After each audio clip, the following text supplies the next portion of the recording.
Throughout history, there have been countless objects, inventions, or documents that, for one reason or another, have ended up lost or completely destroyed. In this video, we are going to tell you about 7 stories of objects that, if they existed or were found today, would likely change our perception of the world as we know it. So, get comfortable and turn off the lights, because these are 7 lost objects with fascinating stories. Greetings, community. I want to share with you that on this occasion, I will be the one talking to you throughout the entire video, as Emmanuel, just on the days when it was time to record, came down with a bit of a sore throat and, honestly, he can barely speak at all.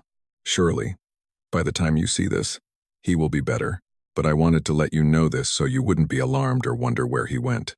We simply decided that for this occasion, and to avoid delaying the content, I will accompany you during all 7 cases, in the introduction, and also in the farewell. So, I greet you. How are you doing? Good morning, afternoon, or evening. This is your friend Mascot Man, and welcome to Mundo Creepy. And here we begin. The Hexham Heads. We begin this journey at the start of the 1970s in a residential area in northern England, where a discovery, at first glance insignificant, ended up becoming one of the strangest cases related to cursed objects.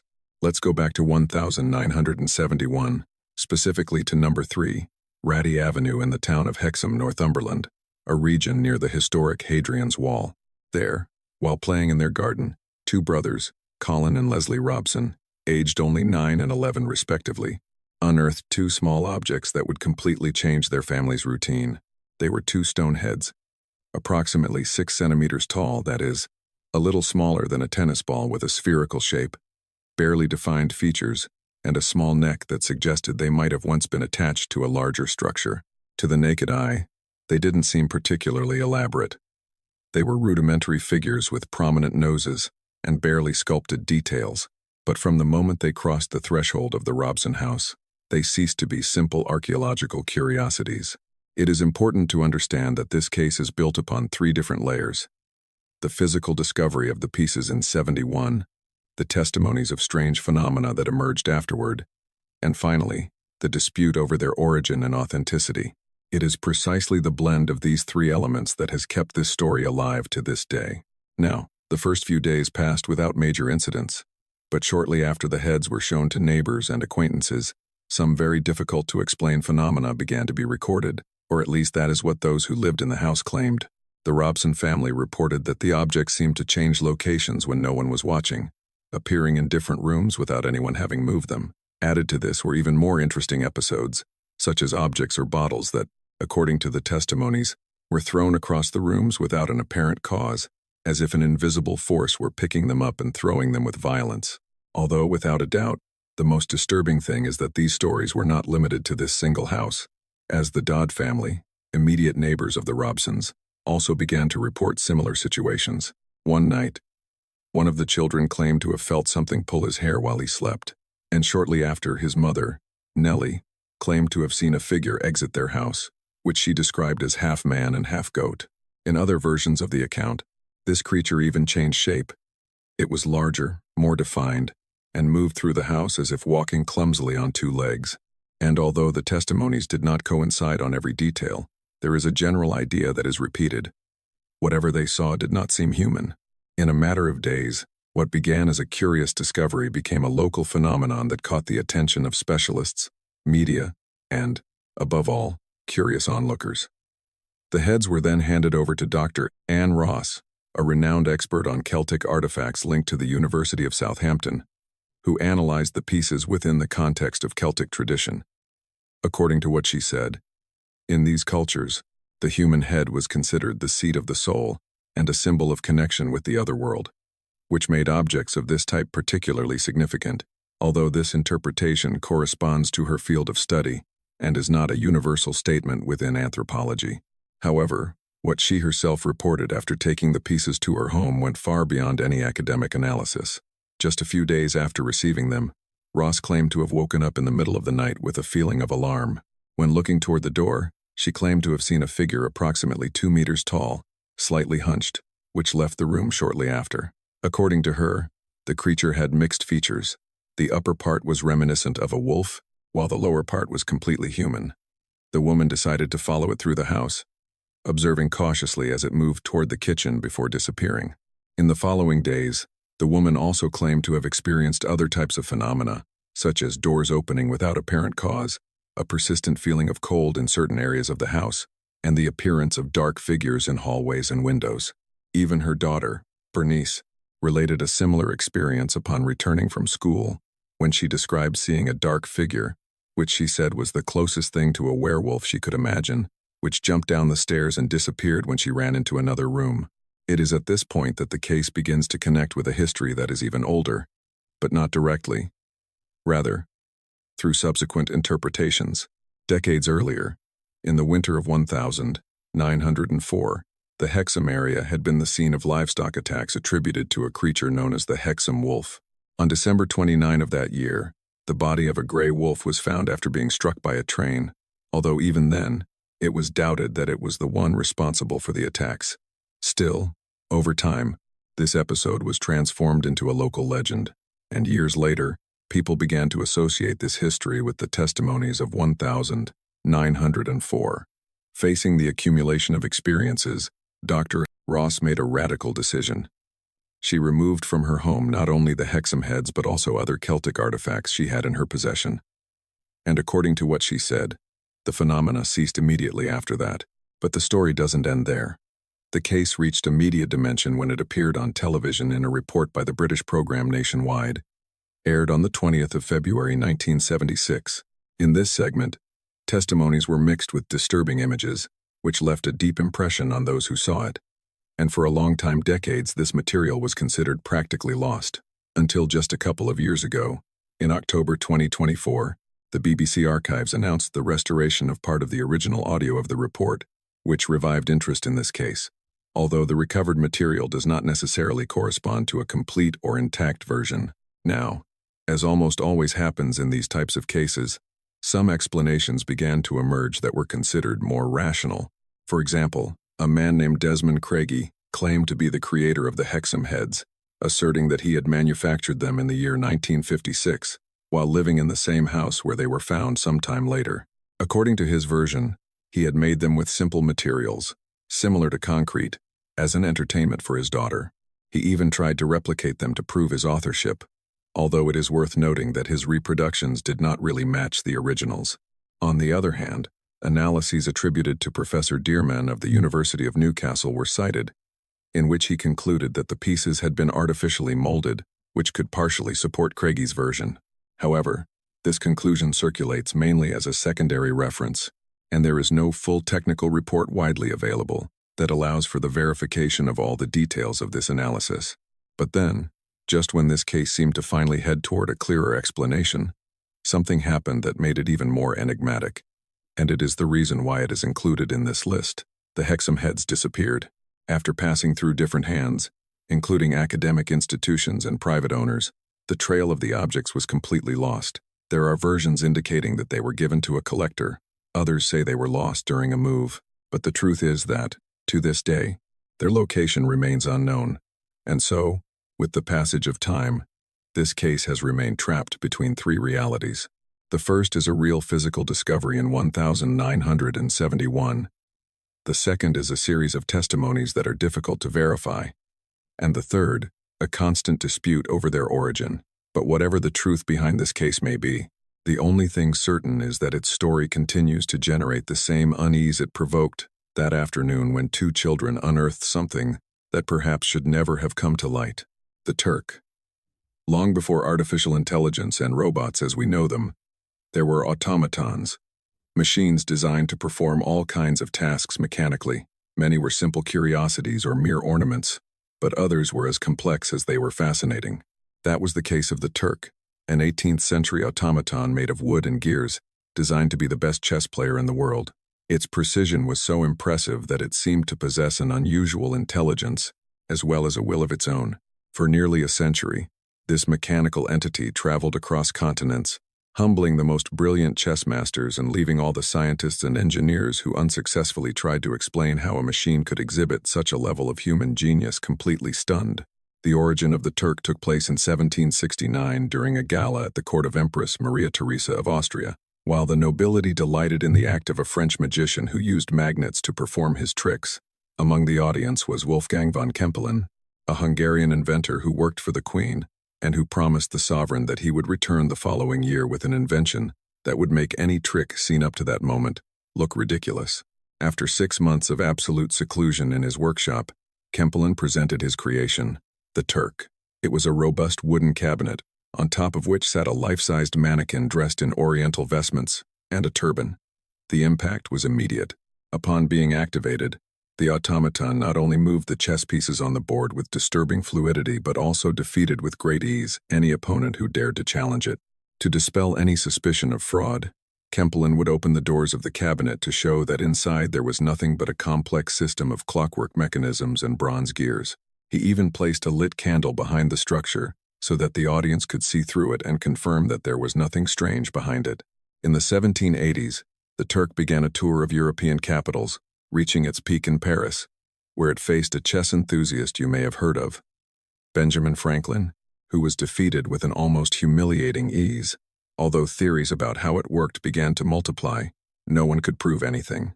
Kempelen protected his creation with absolute zeal until his death in 1804, and it was then that the machine passed into the hands of Johann Maelzel, a skilled promoter who was determined to turn this mystery into the biggest spectacle in the world.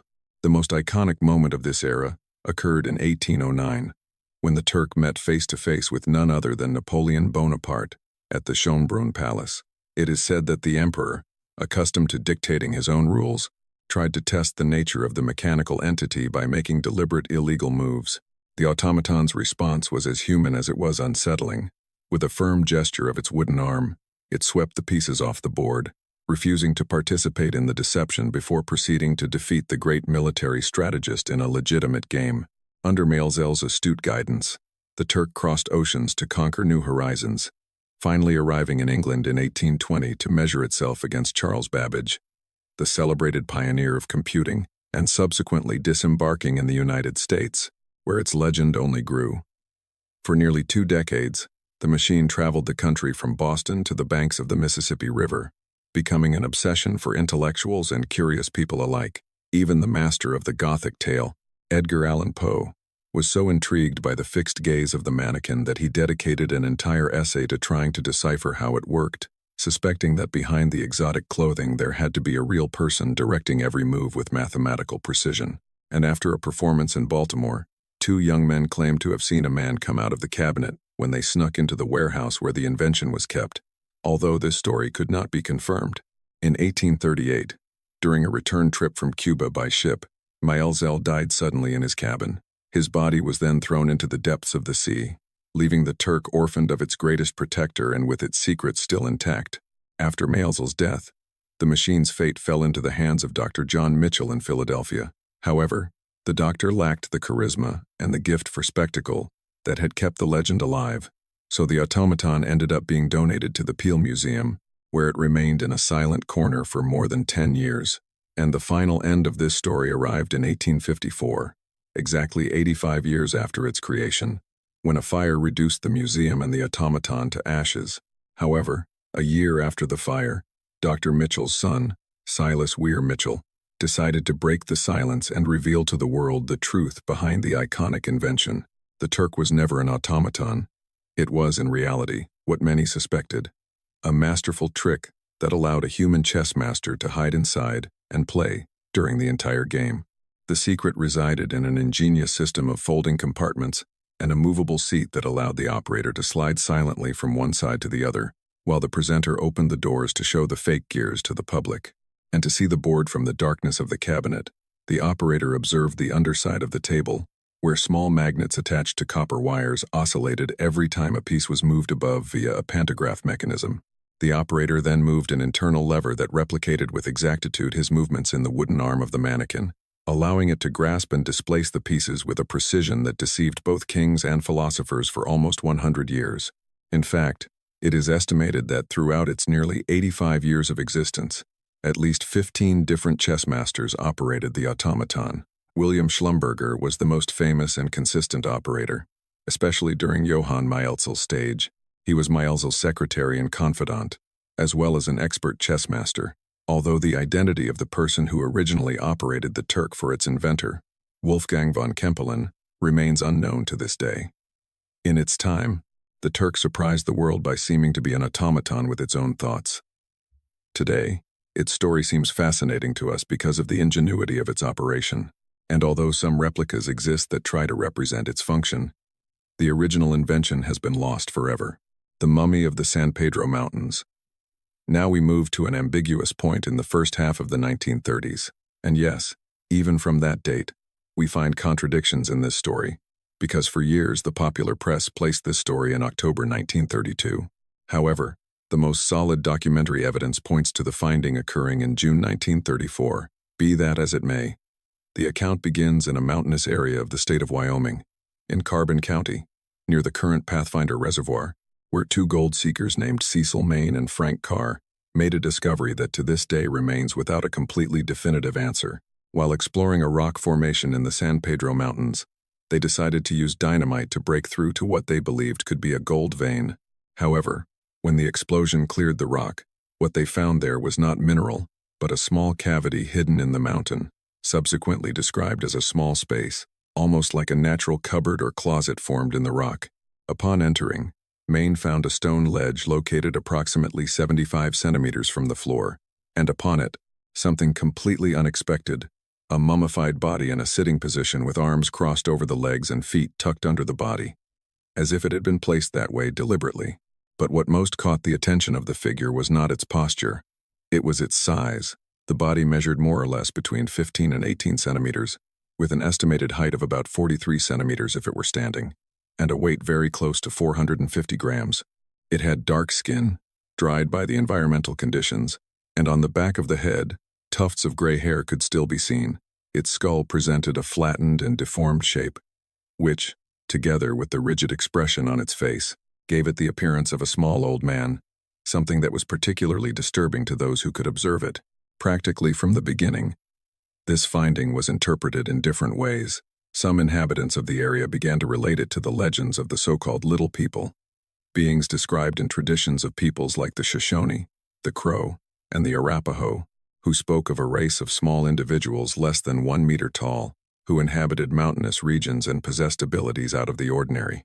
During generations, these stories had been considered mere myths, but this discovery seemed to some an indication that something about these legends could have a real origin. But far from staying in the hands of archaeologists or scientific institutions, the mummy took a very different path. Shortly after the finding, Cecil Main sold it to a man named Homer F. Sherrill, who, according to a 1936 affidavit, went as far as to claim that the piece had been taken to the Field Museum in Chicago, although curiously there are no official records of its entry into this place. From there, the mummy passed through different hands, including those of a man named Floyd Jones, owner of a pharmacy in Meetitsa, Wyoming, where it was exhibited for several years in a display case, becoming a local curiosity that attracted visitors. By the 1940s, the object was acquired by Ivan Goodman, a car salesman in Casper, Wyoming, who took the story even further. Goodman placed the mummy on a wooden base covered by a glass dome and began using it as part of his business advertising, describing it as a 5-year-old pygmy preserved just as he lived. This assertion had no scientific backing, but it worked as a commercial strategy, attracting the curious and potential customers. However, the case soon caught the attention of specialists, and in the 1940s and early 1950s, the mummy was subjected to more formal studies. X-rays taken in that period revealed that the body was not a fraud. Under the mummified skin existed a complete skeleton with vertebrae, ribs, and well-defined extremities. The presence of teeth and food remains in the stomach was even reported, which led some researchers to consider that it could be an adult individual of extremely small size, or even an unknown form of hominid. Nevertheless, the most cited reviews offered a very different explanation. For example, anthropologist Harry Shapiro of the American Museum of Natural History, together with George Gill of the University of Wyoming, analyzed the available X-rays and agreed on the same thing. It was an indigenous infant who had been born with anencephaly, a congenital condition in which the brain and skull do not develop correctly. This malformation can cause unusual body proportions that in certain cases generate the appearance of a miniature adult. Some syntheses also mention the participation of other researchers, But not all these names are equally documented in the main sources. So the most solid consensus revolves around Shapiro and Gill. Despite this, not everyone was convinced, as researchers like Eugene Bohr pointed out that certain characteristics like the dentition or the shape of the skull did not fit completely with those of an infant, suggesting even that the damage could have been caused by trauma. These discrepancies kept this debate open for decades, fueling both scientific theories and the most extraordinary speculations. And then, when the case was at its peak, the mummy disappeared. After Ivan Goodman's death in the 50s, the object passed into the hands of Leonard Waller, a man in New York, and shortly after, he moved to Florida, where he died in the 1980s. Since then, there is no confirmed record of the mummy's whereabouts.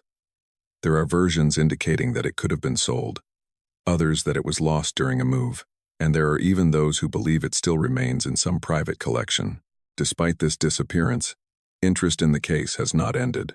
In 1994, during the production of an episode for the program Unsolved Mysteries, anthropologist George Gill participated in the investigation, which led a family in Cheyenne, Wyoming, to reveal that they possessed a similar mummy acquired near 1929. This second mummy, named Chiquita, measured approximately 10 centimeters, and upon being analyzed through DNA tests and carbon dating, it was determined that it belonged to an indigenous girl with the same condition, with an approximate dating close to the year 1500, although some syntheses have expanded the range to near 1700. This finding reinforced the medical explanation but did not manage to eliminate the mystery entirely. Both mummies shared uncommon characteristics, such as the position in which they were found, sitting with the arms surrounding the legs, an atypical posture within the indigenous burials known in the region. Furthermore, their existence coincided in a disturbing way with the legends of the little people that we mentioned before. Today, more than 90 years after the discovery, the so-called mummy of the San Pedro Mountains is still missing, and with it, another crucial part was lost: the body itself and the original X-rays. And that changes the landscape completely, because although the anencephaly explanation is the most consistent with the available evidence, the absence of the specimen prevents the application of modern techniques that perhaps could confirm or refine the diagnosis in a definitive way. In 2005, a reward of up to $10,000 was even offered for any information that would lead to its location, but so far, it has not appeared. Hello. We are taking a short break to remind you that if you are enjoying this content, we also have much more on other channels, like Noctambulos Podcast, where we talk about paranormal topics and true crime cases. We also have stories on Mundo Creepy, where we recount the most chilling tales lived by our audience, and on Creepypastas of Mundo Creepy, we narrate terrifying stories written by us. All this is available on YouTube or also on your favorite podcast platform. Thank you very much. And we continue with the content. The Memoirs of Lord Byron. Lord Byron was something like the first great celebrity of the modern era. He was the maximum exponent of British Romanticism and a figure who pushed the moral limits of his time, being defined as a genius, adventurer, rebel, and libertine. Basically, he was a rock star before that term even existed. His vast literary production includes massive successes like Childe Harold's Pilgrimage, and also the epic satire Don Juan, from which the famous moniker used to call a womanizing man originated, among a large number of other emblematic works. Marked by a life of debt and constant scandals that forced him to sell his library and march into exile in Switzerland and Italy, Byron wrote between 1,818 and 1,821 extensive memoirs of more than 120,000 words that contained his crudest and most personal anecdotes and reflections. With these memoirs, the poet tried to debunk the slanders that he was convinced would be said about him after his death. For this reason, he gave the document to his friend, the fellow poet Thomas More, with the explicit instruction that they be published only when he was no longer in this world. However, after going through a bad economic moment, More sold the rights to the publisher John Murray for the enormous sum of £2,100, under the condition that Byron could recover them while alive, something that never happened. On the 19th of April 1824, Lord Byron died at 36 years old due to a fever in Missolonghi, while financing the independence of Greece. Less than a month later, on the 17th of May 1824, there occurred in London what has been qualified as the greatest crime in the history of literature.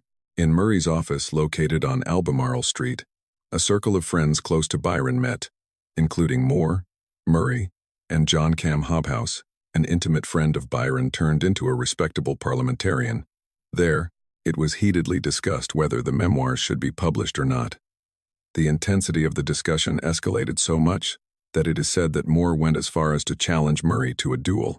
Finally, a decision was made, and the original manuscript and its only copy were thrown into the publisher's fireplace, those memoirs being consumed by the fire. The motive was very simple. It is said that what was told there was so aberrant and immoral that it could forever stain Byron's already controversial image. However, the testimonies of the few who read this manuscript prior to its destruction are quite contradictory. Thomas Moore, who guarded the original text, clearly described that there was an acceptable first part and a second half full of erotic adventures that, according to him, could never have seen the light of day. At the opposite extreme, the editor William Gifford said the document was fit only for a brothel and that its publication would condemn the poet to eternal infamy. A letter discovered in the year 2024 revealed that readers like Elizabeth Palgrave were shocked by the malice Byron recorded in the text, where he detailed with cruelty his indifference toward his wife and his visceral hatred toward his mother-in-law. Apocryphal works also emerged, like the poem Don Leon, suggesting confessions of homosexuality, a topic that in the 19th century would have been socially devastating.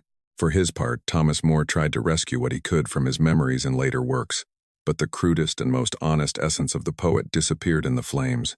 Despite persistent rumors about the existence of some hidden copy in the hands of English aristocratic families, the reality is that we will never know with certainty what confessions Byron decided to confide to paper, only for them to be devoured by the fire.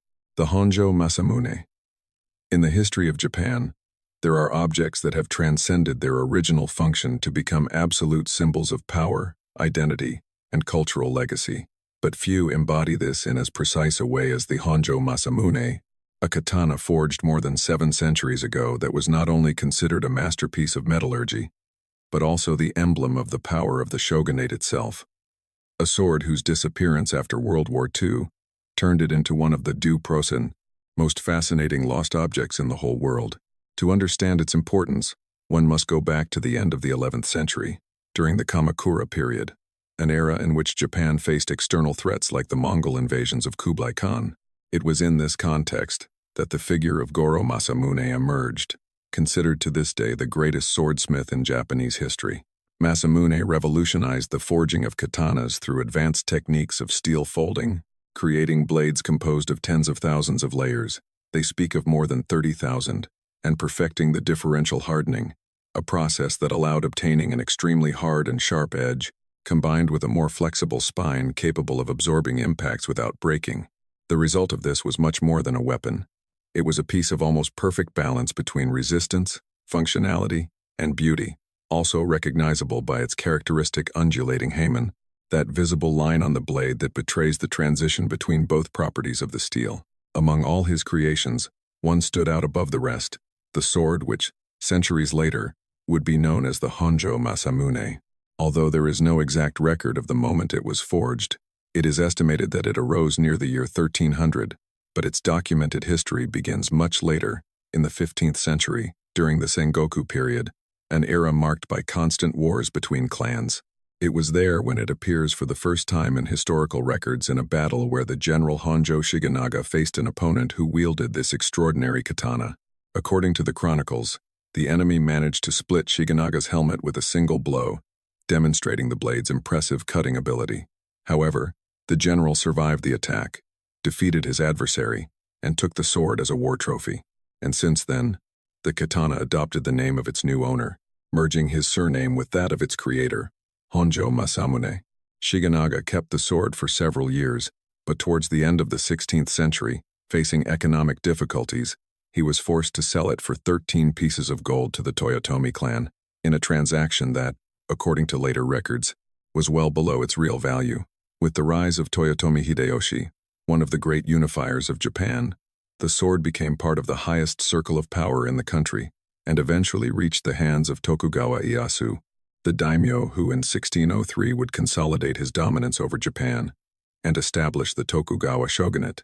From that moment, the Honjo Masamune ceased to be simply a weapon to become a symbol of authority. For more than 250 years, It was the ceremonial sword of the shogunate, passed down from generation to generation within the Tokugawa family as a tangible emblem of their power, similar to a crown in other cultures. Even after the fall of the shogunate with the Meiji Restoration in the year 1868, the family managed to keep it as a historical object of enormous value, and in 1939, it was officially designated as a national treasure of Japan, consolidating its status as one of the most important pieces of this country's cultural heritage.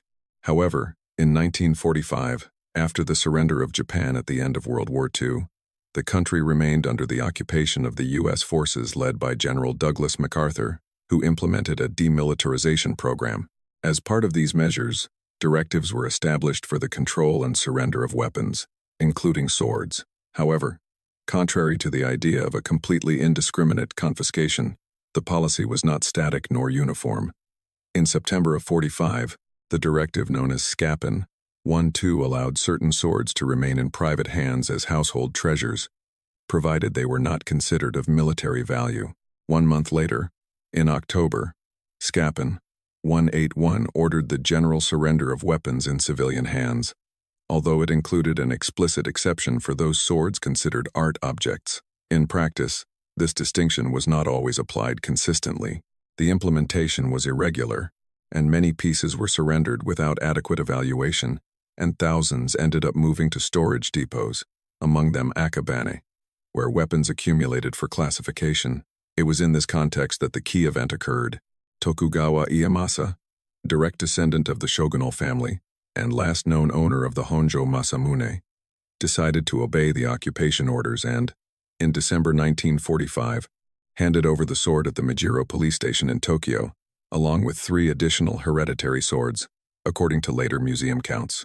And so, we are talking about the last moment in which its location was certain, for from then on, the trail is lost. There are subsequent versions derived from secondary sources that claim the sword was handed to an American sergeant, identified as Coldy Barante, phonetic spelling, who supposedly belonged to the 7th Cavalry Regiment. However, this name has never been able to be corroborated in official military records, so it is considered an unverified fact that could derive from transcription errors or simply unconfirmed sources. Meanwhile, what is documented is the general fate of many of these swords, for thousands were stored, destroyed, or distributed as war souvenirs. Others were classified in depots like that of Akabane, where specialists began to identify pieces of cultural value. It is estimated that between approximately 5,000 and 5,500 swords were recognized as artistic objects and subsequently returned or preserved with restitution processes that extended for decades. And it is here that everything becomes even more intriguing, because despite the fact that thousands of swords managed to be identified, registered, and eventually recovered, the Honjo Masamune never appeared in these processes. And since then, the mystery has persisted to the present day. Throughout the years, multiple theories have arisen: that it was destroyed without anyone recognizing its value, that it remains forgotten in some private collection in the United States, or that someone even correctly identified it and decided to keep it hidden to avoid its restitution. In 1966, an American magazine published a list of Japanese treasures missing after the war, in which the Honjo Masamune figured, reinforcing the idea that it had indeed been removed from Japan. Today, experts assure that if the sword were to appear, it could be identified thanks to detailed records of its sumen, that kind of unique signature on the blade that was documented when it was declared a national treasure. However, there is an evident problem, and that is that anyone who possesses it would sincerely have very few reasons to make it public, since its identification would imply a possible return to Japan. And so, more than 80 years later, the Honjo Masamune is still missing, and the fact that it has not surfaced among the thousands of swords recovered after the war is precisely one of the reasons why its story continues to be so fascinating. The Lost Files of Tesla. At the stroke of midnight on the 10th of July, 1856, while a thunderstorm shook the village of Smiljan, a child was born who, in the words of the midwife, was a child of darkness due to the stormy weather. However, his mother responded with words as beautiful as they were prophetic: "He will be a child of light." Thus was the birth of Nikola Tesla, probably the most misunderstood genius of the last century, a man whose mind operated on a frequency that the world was just beginning to tune into. Tesla arrived in New York in 1884 with little more than a letter of recommendation for Thomas Edison, and a vision that defied the physics of his time. In a city that still depended on gas and steam, he proposed alternating current, a way to tame electricity, so that it would flow across continents without losing its strength. While Edison patented things he hadn't invented and committed the cruelty of electrocuting an elephant just to discredit Tesla, Nikola illuminated the Chicago World's Fair in 1893 with 100,000 bulbs, a spectacle of power never seen before, which marked the beginning of the modern era. But Tesla's genius had a weak point: his inability to be a businessman. While others amassed fortunes with his ingenuity, he sold his patents for paltry sums to finance his other projects, such as the wireless transmission of energy and messages. By 1916, the man who had revolutionized the 20th century officially declared bankruptcy. As his financial support, like that of J.P. Morgan, evaporated, Tesla's mind began to deteriorate from his own genius. He became a slave to numerical rituals, refusing to enter any building whose number was not divisible by 3, and demanding exactly 18 napkins on his table to be able to clean his cutlery. His phobia of germs and his isolation led him to prefer the company of pigeons in Manhattan's parks over that of his peers. In 1922, an event occurred that for him marked the end of his purpose: the death of a white pigeon he loved with an almost mystical devotion. Tesla related that at the moment the pigeon died, 2 powerful beams of light erupted from its eyes, and he knew his work on Earth had concluded. He spent his last years jumping from hotel to hotel, leaving behind unpayable debts. His final home was room 3327 of the Hotel New Yorker, a space on the 33rd floor where he lived his loneliness. Despite physical deterioration and constant paranoia, Tesla remained dangerous to the established order, and it is that in his last years, he claimed to have perfected the Teleforce, a defense system so powerful that it could melt armies from 400 kilometers away. And the press, with the sensationalism that he despised so much, dubbed this invention the death ray. Tesla died on the 7th of January 1943, at 86 years old, the victim of a coronary thrombosis. His body remained alone for days under the "Do Not Disturb" sign hanging on his door until a hotel employee entered and found him lifeless. Tesla died alone, without money, and in an almost total media oblivion. But the strangest part of his death was the disappearance of his files, and is that in his room rested 80 trunks filled with notebooks, blueprints, and calculations. As soon as his death was known, agents of the Office of Alien Property and the FBI burst into the hotel to confiscate every scrap of paper. The files were finally returned to the family later, but 20 of these trunks were never returned. And although, of course, there is the possibility that the content had simply been repacked into fewer boxes, the disappearance of a quarter of his intellectual heritage has fueled the theory that the government retained the trunks with more sensitive information. The main object of desire was the Teleforce or death ray, although the official report of John G. Trump, scientist at MIT and uncle of Donald Trump, ruled that the papers were speculative and philosophical and lacked practical value. The government continued investigating these ideas in secret projects like Project Nick, where they attempted to replicate the famous death ray using Tesla's original blueprints. The details and results of the experiments carried out in this project were never published, and the operation was eventually canceled. And the strangest thing is that the copies of Tesla's files that were used specifically for this project also disappeared without a trace, and to this day, no one knows what happened to them. Beyond the weapons, mystery also surrounds his investigations into free and wireless energy.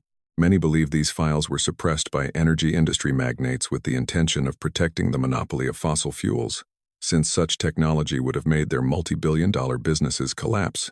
For Tesla wanted energy to be free and accessible to everyone, and also cable-free.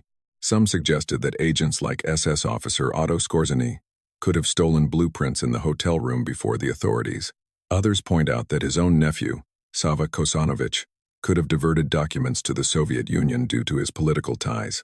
Kosanovich, who was a Yugoslav diplomat, was the first person outside the hotel staff to enter the hotel room after his uncle's death. Upon arriving, he suspected that someone had already checked Tesla's belongings, noting the lack of technical notes and a black notebook with hundreds of pages, some marked with the word government. It is even speculated that Tesla himself, upon seeing how his inventions for peace were renamed as weapons of destruction, could have been the one who destroyed the most dangerous notes before dying to avoid the world destroying itself. But between speculations and conspiracy theories, The only thing certain is that we will probably never know the truth about the lost files of Nikola Tesla, the briefcase of Mal Evans. In the history of the Beatles, there are names that remained etched in the collective memory, but there are also others that, without being at the front of the stage, were fundamental pieces within their history. One of them was Mal Evans, a man who went from being a doorman at the Cavern Club to becoming an assistant, road manager, confidant, and in many senses, part of the band's closest circle from 1963 until their separation in 1970. Evans not only accompanied the band on practically all their tours but was also present in most of the recording sessions, participating even as an occasional musician on songs like Yellow Submarine, A Day in the Life, or Helter Skelter. He was, in the words of many, a constant figure within the Beatle universe, someone who not only resolved logistical problems but was also present in key moments of the group's creative process. However, his story would have an abrupt and tragic end, for at the start of January 1976 inches Los Angeles, California, Mal Evans died after an episode that ended with police intervention. According to different versions, the incident occurred the night of January 4 to 5, although the exact date varies according to sources. During the altercation, Evans pointed what some versions describe as a rifle, although in later accounts, it has been mentioned as an air rifle, a detail that continues to be a reason for discrepancy. The truth is that the situation escalated rapidly, and the agents fired, causing his death at 40 years old. His passing not only left several personal projects inconclusive, among them an autobiographical book titled Living the Beatles Legend, but it also started a mystery that would begin to grow with the passage of time. After his death, the whereabouts of a large part of his personal archive became uncertain for the public.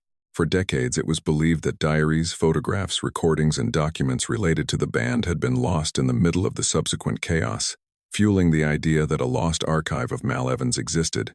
But this perception was not entirely precise. In February '88, a temporary worker named Linda Courtney made a key discovery in the basement of the G.P. Putnam Sons publishing house in New York. There, she found several boxes that contained photographs, diaries, and a manuscript related to Evans' material that had remained forgotten after the acquisition of another publisher years earlier. Courtney left a notice directed to Yoko Ono at the Dakota Building, which allowed the content to be recovered and eventually returned to the hands of the family. This finding would change the narrative completely, for the archive had not disappeared entirely.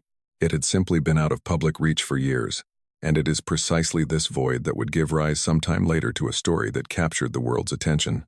In July 2004, a British man named Fraser Clotton traveled to Australia, and during his stay, he visited a flea market in the town of Lara, near Melbourne.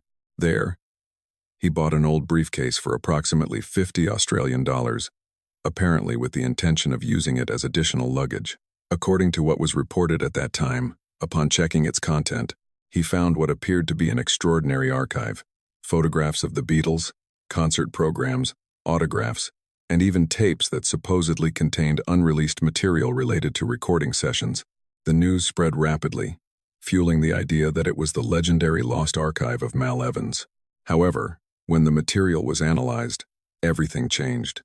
One of the most cited analyses was the one carried out by Peter Nash, associated with the British Beatles fan club. After examining the content, Nash noted that a large part of the documents were photocopies or scans, not originals. Regarding the tapes, although he could listen to part of the material, he concluded that they were recordings that already circulated in the bootleg market, not verifiable, unreleased material. Furthermore, it could never be established that there were solid links between the content and Mal Evans, and what initially seemed like a historical finding ended up being, at best, a collection of copies without clear provenance, and at worst, a carefully constructed hoax. And it is here that the case acquires an even more interesting dimension, because the fraud worked precisely because the myth already existed. For years, Evans's real archive was off the public radar, which allowed any supposed finding to seem credible. To this, another factor was added: the real value of the objects associated with Evans is widely documented. In 1998, for example, a notebook related to his archive was sold at Sotheby's for more than £100,000, including lyrics to songs like A Youth. And years later, in 2010, a sheet with the lyrics to A Day in the Life, also linked to Evans, reached more than $1 million at auction. This even brought legal disputes. For in 1997, Paul McCartney tried to stop the sale of a manuscript, arguing that Evans possessed it as an employee, not as an owner, which demonstrates that the topic of his archive is not only historical but also legal. So in the end, the true mystery is not only what happened with that briefcase found in Australia, or with the complete archive Evans had, but also how a false story could manage to seem so real. Thanks for reaching this part of the video. Let us know which of these objects you found most interesting, and don't forget to subscribe, leave your like, and follow us on social media. We hope you enjoyed the content, and with nothing more to add, I say goodbye for this occasion. I am Masked Man. See you later.